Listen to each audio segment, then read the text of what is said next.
আমাদের জীবনটা হচ্ছে একটা প্ল্যাটফর্মের মতো। প্ল্যাটফর্মে যেমন গাড়ি আসে যায়, কোনো গাড়ি কিন্তু থেমে থাকে না, তেমনি আমাদের জীবনেও জুট ঝামেলা, সমস্যা, অসুবিধা, ভুল বোঝাবুঝি, টানাপোড়েন বলতে পারেন, অসুস্থতা সব কিছুই আসে। প্ল্যাটফর্মে যেমন গাড়ি এসে থেমে থাকে না, একটার পর একটা চলে যায়, আমাদের জীবন থেকেও কিন্তু একসময় জুট ঝামেলা, ভুল বোঝাবুঝি, সমস্যা, অসুবিধা, অসুস্থতা কোনো না কোনোভাবে আল্লাহর রহমতে কেটেই যায়। কিন্তু ওই সময় যদি আপনি স্থির থাকতে পারেন এবং আপনি যদি সহনশীল হন, ধৈর্যশীল হন, ভালো মনের মানুষ হন, প্রকৃত হতে মায়া, মমতা, ভালোবাসা সব কিছুই আপনার মধ্যে থাকে, তাহলে কিন্তু আপনি সকল ধরনের সমস্যা থেকে আল্লাহর রহমতে বের হয়ে আসতে পারবেন। আর আপনি যদি ধৈর্যশীল একেবারেই না হন, সহনশীল না হন, বা সমস্যার সাথে মানিয়ে সেটা এড়িয়ে বা সমস্যার সমাধান করে বের হয়ে না আসতে পারেন, তাহলে কিন্তু আপনি মনে করেন বড় ধরনের সমস্যায় পড়ে যাবেন। সেহেতু জীবনকে একটা প্ল্যাটফর্মের সাথে তুলনাই করা যায়। একদিন কিন্তু আমি স্টেশনে দাঁড়িয়েই এই কথাগুলো চিন্তা করছিলাম যে ট্রেন কীভাবে আসে যায়, তার সাথে জীবনটাও কিন্তু এরকমই, সমস্যা, জুট ঝামেলা একটার পর একটা আসতেই থাকবে। সেহেতু আমাদেরকে ধৈর্য সহকারে সব কিছু মোকাবেলা করে বের হয়ে আসতে হবে। হ্যালো এভরিওয়ান, আসসালামু আলাইকুম। আমি হেভেন লাইফস্টাইল থেকে হেভেন বরাবরের মতো আরেকটি নিউ ভিডিও দেখার জন্য আপনাদেরকে আমন্ত্রণ জানাচ্ছি। আশা করছি আল্লাহর অশেষ রহমতে আমার সমস্ত আপু ভাইয়ারা অনেক ভালো আছেন। আলহামদুলিল্লাহ, আমরাও ভালো আছি। তো আজকে কিন্তু দুপুর থেকে ভিডিওটা শুরু করে দিলাম। শরীরটা বেশ খারাপই লাগতেছিল, তবে আমার একটা সমস্যা কি, আমার যখন শরীর বেশি খারাপ লাগে তখন আমি বেশি বেশি কাজ করি। এটা অথবা উল্টাই বলতে পারেন। এটা দেখে অবশ্যই অনেক সময় আমার বাসায় যারা আছে, আমার ছেলে বা আপনাদের ভাইয়া মনে করে আমি নাকি সব সময় সুস্থ, যে অসুস্থ মানুষ আবার কিভাবে কাজ করে। কিন্তু আমার ক্ষেত্রে এটা পুরোটাই উল্টো। আমি যত অসুস্থ তত বেশি কাজ করি, এবং করলে আমার মনে হয় অসুস্থতা অনেকটাই কমে যায়। তো এদিকে দেখেন, ছেলের জন্য মাছের ডিম ভুনা করেছি। আমাদের জন্য সস দিয়ে একটা সসেস ডিম রান্না করব। তো এর ভিতরে কিন্তু ছেলেকে খাবারটাও দিয়ে দিলাম। তো ছেলের পছন্দের ডিমটা দিয়ে তাকে খাবার দিয়ে দিছি। সেটা অবশ্য পুরোটা আপনাদের সাথে দেখাতে পারি নাই, যেহেতু সময়টাও বেশি হয়ে গিয়েছিল, তাড়াহুড়ায় রান্না করব সেজন্য। আর এদিকে একটু মাংস ছিল মুরগির, সেটাও কিন্তু আমি গরম করে নিচ্ছি। প্রথমে আমি তেল দিয়ে দিয়েছি, তার মধ্যে সিদ্ধ ডিমগুলা দিয়ে মরিচের গুঁড়া, হলুদের গুঁড়া, সামান্য লবণ দিয়ে কিছুক্ষণ হালকাভাবে ভেজে নিয়েছিলাম। এখন আমি তেলের মধ্যে পেঁয়াজ বাটা দিয়ে দিচ্ছি। এটা অবশ্য কিছুক্ষণ আমি নেড়ে নেব। তো পেঁয়াজটা কিছুক্ষণ নাড়ার পর এখানে আমি আদা বাটা, তারপর এক এক করে সবগুলো মশলাই দিয়ে দেব। তো আমি কিন্তু আজকে মোটামুটি ডিম এবং মাছের ডিমটা আর কিছু রান্না করেছি, তার সাথে কিন্তু আমি কচুর শাকটা চিংড়ি মাছ দিয়ে ভালোভাবে ভুনা করেও নিয়েছিলাম। তারপরে ভাত রান্না করলাম। এখানে আবার আমার ছেলে কিন্তু লেবুটা ছাড়া একদমই ভাত খেতে পারে না, তো তাকে লেবুটাও দিয়ে দিলাম। তো এখানে কিন্তু আমি এই মাংসটা ভুনা করে রেখেছিলাম, সেটা আমার দেবরের জন্য গরম করে নিচ্ছি। অলরেডি যারা আমার ভিডিওটি দেখা শুরু করেছেন, প্লিজ একটা লাইক দিয়ে ভিডিওটি কন্টিনিউ করবেন। আর আপনারা কিন্তু অবশ্যই একটা লাইক দিয়ে ভিডিওটি শেষও করবেন। আর যারা অলরেডি আমার ভিডিওটা দেখা শুরু করেছেন, আপনারা কিন্তু চাইলে ভিডিওটা শুরু থেকে শেষ পর্যন্ত দেখতে পারেন। আর দেখতে দেখতে হয়তো বা ভিডিওর কোনো কাজ বা কোনো অংশ আপনাদের সামান্য হলেও ভালো লাগা যেতে পারে।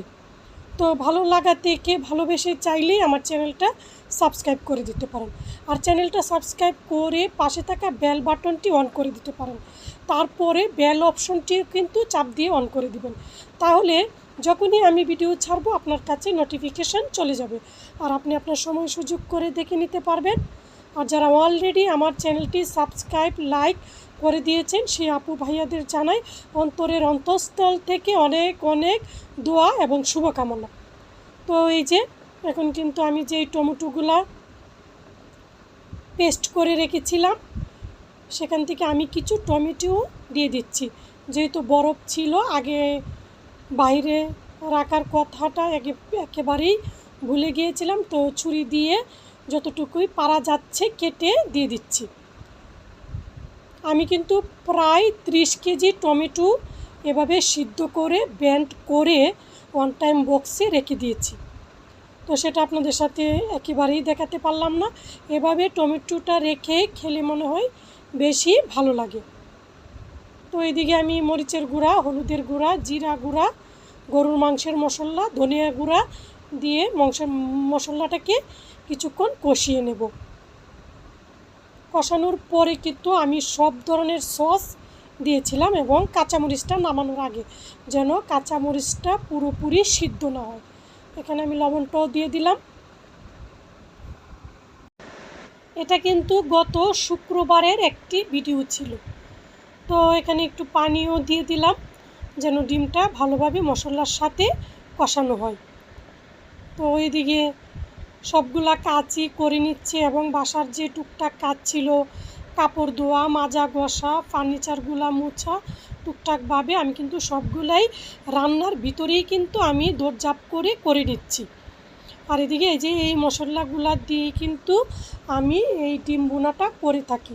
এটা কিন্তু খেতে কী পরিমাণ মজা হয় সেটা আপনাদেরকে তো খাওয়াতে পারলে আমি বুঝাতে পারতাম, বা আপনারা কিন্তু চাইলেই কিন্তু এভাবে ডিম ভুনাটা করে দেখতে পারেন। তো এইদিকে কিন্তু আমার একটা ভাজা মশলা ছিল, সেটাও আমি দিয়ে দিয়েছি। এই মশলাটা কিন্তু আমি বানিয়েছিলাম, সেটা বানাতে কিন্তু আমার যত ধরনের গরম মশলা ছিল সব কিছুই লেগেছিল। আর এদিকে সসটা ছিল যে আমরা নর্মালি যে টমেটো সসটা খাই ওইটাও কিন্তু আমি বেশ পরিমাণেই দিয়ে দিয়েছি। তারপর আমি সয়া সস, সামান্য একটু সরিষা বাটা ছিল সেটাও দিয়েছি, এবং শুকনো মরিচ কয়েকটা এবং গোলমরিচ সেটাও দিয়েছি। তো একটা করে সবগুলা কাজ করছিলাম, বাসার কাজ করছিলাম, দৌড়ঝাঁপও করছিলাম। যেহেতু তারপরে আবার আমি একটা আচার বানাবো, সেজন্য তাড়াহুড়াটা আরও বেশি ছিল। এগুলা করব, খাওয়া দাওয়া করব, নামাজ পড়ব, তারপর হয়তোবা যদি পারি কিছুক্ষণ রেস্ট নিয়ে আবার কাজটা শুরু করব। যেহেতু আমি বয়সটা পরে দিয়েছিলাম, তো আমার ডিম ভুনাটা কিন্তু প্রচণ্ড পরিমাণ মজা হয়েছিল, যেটা আমি খেয়েও খুবই আশ্চর্য হয়েছিলাম। তো এভাবে সব কিছু একটার পর একটা, ওই চুলাটাই কিন্তু আমার রান্না করতে একটু সমস্যা হয়। যেহেতু আমি হ্যাঙ্গিং সেলফটা এদিকে লাগালাম, সেহেতু কিন্তু আমার একটা চুলা ব্যবহার করতে খুবই সমস্যা হচ্ছিল। আমি কিন্তু চাইলে সেলফটা আরেকটু নিচে বা আরেকটু উপরে লাগাতে পারতাম। তো দেখছেন এক চুলা থেকে কিন্তু আমি আরেক চুলাতে নিয়ে এসেছি। তো সবগুলো মশলা দিয়ে যে বাকি খাবারগুলো, এখানে ছিল কচুর শাকটা, সেটাও খুব সুস্বাদু হয়েছিল। এখানে ডিম ভাজিটা, সেটাও কিন্তু, আর এদিকে একটু সাজনার তরকারি ছিল, সেটাও কিন্তু আমি গরম করে নিয়েছিলাম। এই যে সন্ধ্যার পর না অবশ্যই, সেটা হচ্ছে রাত 9টার পর। তো আমার যা আমাকে কিছু আম কেটে একেবারে ধুয়ে কিন্তু সে পাঠিয়েছে, তার সাথে রসুন কেটে পাঠিয়েছে, সরিষা বাটা, শুকনো মরিচ বাটা, আমার যার জন্য আমি আজকে আচার বানাচ্ছি। এদিকে হচ্ছে 2 কেজি আম, যেটা সে আলাদা পলিথিনে ধুয়েই দিয়েছে। তো সেটাকে দিয়ে কিন্তু আমি এখন মিষ্টি আচারটা বানাবো। আমি প্রথমেই কিন্তু তেল দিলাম, তারপর দেখলেন আস্তা রসুনটা কিছুক্ষণ ভেজে নিয়েছি। তারপর এখানে আমি আদা বাটা, রসুন বাটা এটা দিয়ে দিলাম। এটা দিয়েও কিন্তু আমি বেশ কিছুক্ষণ নাড়াচাড়া করেছিলাম। তারপরেই কিন্তু আমি লবণটা দিয়েছি। এখন অবশ্য অনেকেই বলতে পারেন যে আপু, আমের আচারে আবার আদা বাটা, রসুন বাটা, হয়তো বা অনেক আপুরা দেন, অনেক আপুরা দেন না। তো সবার আচারই কিন্তু অনেক মজা হয়। তো আমি কিন্তু আবার আচারটা এভাবেই বানানো হয় আমার বাসায় আর কি। তো এক করে কিন্তু আমি সব ধরনের মশলা দিয়েছি, হলুদের গুঁড়া, মরিচের গুঁড়া, গরুর মাংসের মশলা, ভাজা মশলা, চাট মশলা, শুকনা মরিচ, কাঁচা মরিচ এবং সব কিছু দিয়ে ওইদিকে কিন্তু আমি মিষ্টি আচারটা জাল করছি। তো আমি কিন্তু তারপর সরিষা বাটা প্রায় অনেকটাই দিয়ে দিয়েছি, বলতে পারেন 2 কাপ পরিমাণ সরিষা বাটা। তো এই যে দেখেন আমার আচারটা ওইদিকে হচ্ছে। আর এদিকে এখন আমি টক আচারটা বানাবো, মানে আমের টক আচার। আমের সিজনে প্রথম কাঁচা আম দিয়ে আজকে আমি আচার বানাতে যাচ্ছি। তো ভিডিওটা আপনাদের সাথে যতটুকু পেরেছি শেয়ার করছি। তো প্রথমে সরিষার তেল, তেজপাতা, শুকনা মরিচ, আস্ত রসুন, গোলমরিচ, লবঙ্গ, দারচিনি সব কিছু দিয়ে কিছুক্ষণ কিন্তু আমি নাড়াচাড়া করলাম, এবং আস্ত পাঁচফোড়ন তো সেটা দিয়ে নাড়ব। তো এই যে দেখেন কীভাবে বলক উঠলো, মানে সরিষার তেলটা একেবারে ফেনা ফেনা হয়ে গেছে, মানে আমি বুঝতেই পারছিলাম না ভিতরে কি পুড়ে যাবে কি না। তো এখন কিন্তু আমি যে বাকি আমগুলা কিন্তু গতকালকে যেহেতু দেওয়া হয়েছে, আম কিন্তু কেটে রাখলে কালো হয়ে যায়, তো কিছুটা কিন্তু কালো হয়েছিল, পরে কিন্তু আচার বানানোর পর সেটা কিন্তু তেমন একটা বোঝা যায়নি। তো এখন কিন্তু আমি প্রায় অনেকক্ষণ তেলের মধ্যে এবং আস্ত যে মশলাগুলো দিয়েছিলাম সেটার সাথে আমগুলা অনেকক্ষণই আমি ভালোভাবে নেড়ে দেব। তারপরে এক এক করে যত মশলা ছিল বাটা, যেমন শুকনো মরিচ বাটা দিয়েছে আমার যা, সেটাতে কিন্তু আচারটা আরও মজাদার হয়েছে। তো এদিকে দেখেন মিষ্টি আচারটা কি সুন্দর হয়েছিল দেখতে, এবং খেতেও কিন্তু প্রচণ্ড মজা হয়েছিল, মাশাল্লাহ। তো এইদিকে আচারটা, আর এইদিকে আমি টক আচারটাও করে নিচ্ছি, ভালোভাবে নেড়ে চেড়ে একটার পর একটা কিন্তু আমি করে নিচ্ছি। তো আমি কিন্তু প্রায় 1.5 ঘন্টার মতো জাল করেছি, তারপরে কিন্তু বাকিটা আমি পরের দিন করেছিলাম, যেহেতু আচারটা যত জাল হবে ততই কিন্তু মজা হয়। তো এদিকে এই মশলাগুলো দিয়েই কিন্তু আমি আচারটা বানিয়েছি, সেটাও আপনাদের সাথে শেয়ার করে দিচ্ছি। এই মশলাটা কিন্তু আমি গরুর মাংস রান্নাতেও ব্যবহার করি, মুরগির মাংস রান্নাতেও ব্যবহার করি, এবং আমি যত ধরনের পাকোড়া বড়া জাতীয় জিনিস বানাই সেগুলোতেও ব্যবহার করি। তো এই যে দেখেন সরিষা বাটা যা যা লাগবে সব কিছুই এক এক করে এখানে আনা হয়েছে। তো আর এদিকে আপনাদের ভাইও কিছু বাজার নিয়ে এসেছে।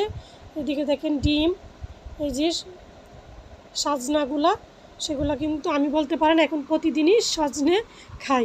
আর এদিকে একটা মুরগি আর একটা বড় রুই মাছ, তো এগুলোও তেমন গুছানো হবে। আর এদিকে দেখেন কি পরিমাণ জিনিস হয়েছে, যেহেতু নাস্তা বানিয়েছিলাম পাকোড়া চা যা যা অনেকগুলো নাস্তা বানানো হয়েছে, ছেলে পাস্তা বানালো, তো বলতে পারেন বিশাল নাস্তার আয়োজনও হলো, আচারের আয়োজনও হলো, এবং বাকি সব কাজগুলাই চলছিল। মশলাগুলো আমি কিন্তু অনেকই পরিমাণ মরিচের গুঁড়া দিয়ে ফেলেছিলাম, সেটা কিন্তু অনেক ঝাল হয়েছিল। তো আমি কিন্তু তেমন একটা আচার মিষ্টি পছন্দ করি না, মানে বলতে পারেন একটু টক একটু ঝাল আর সামান্য একটু মিষ্টি হলেই আচারটা বোধহয় ভালো লাগে, মানে আমার কাছে আর কি। তো এইদিকে দেখেন কি পরিমাণ মরিচ বাটা ছিল, তো পুরো বক্সে যা ছিল আমি 2টা প্যানেই দিয়ে দিলাম। এখানে কিন্তু 5 কেজি আম ছিল, এখানে 3 কেজি আর ওইখানে কিন্তু 2 কেজি। তো এই যে দেখেন কি পরিমাণ সরিষা বাটাও দিয়ে দিলাম। সরিষা বাটাটা বেশি দিলে কি হয়, মানে ঝোলটা একটু ঘন হয় এবং দেখতেও কিন্তু সুন্দর হয়, মনে হয় যে এটা কোনো আচার নয়, যেন একটা মাংসর তরকারি বলতে পারেন।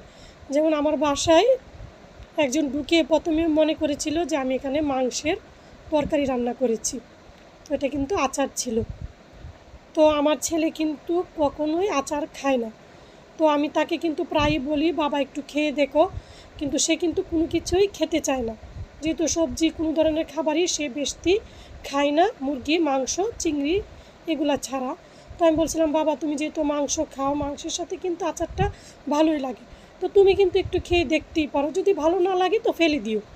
তো এই বলে সে যখন মাংস খাচ্ছিল তখন আমি তাকে 2 চামচ মিষ্টি আচারটা দিয়েছিলাম। খাওয়ার পর আমার ছেলে বলল ওই আচারটা তাড়াতাড়ি বানাও, আমাকে আরেক চামচ দিবা।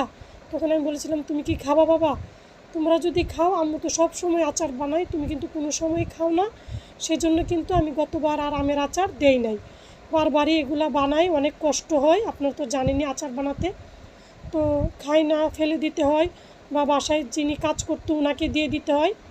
তো এবার চিন্তা করছি আর আচারই বানাবো না। আমার যে আপু ভাইয়ারা এতক্ষণ পর্যন্ত আমার ভিডিওটি ধৈর্য সহকারে দেখেছেন তাদেরকে জানাই অনেক অনেক ধন্যবাদ। আর আপনাদের একটি লাইক একটা শেয়ারের কাজ করে আপনারা চাইলে আমার ভিডিওটি আপনাদের পরিচিত সবার সাথে শেয়ার করতে পারেন। আপনাদের দীর্ঘায়ু এবং সুস্বাস্থ্য কামনা করে নতুন আরেকটি ভিডিও দেখার আমন্ত্রণ জানিয়ে আজকের ভিডিও থেকে এখানেই বিদায় নিচ্ছি। আল্লাহ হাফেজ। আসসালামু আলাইকুম।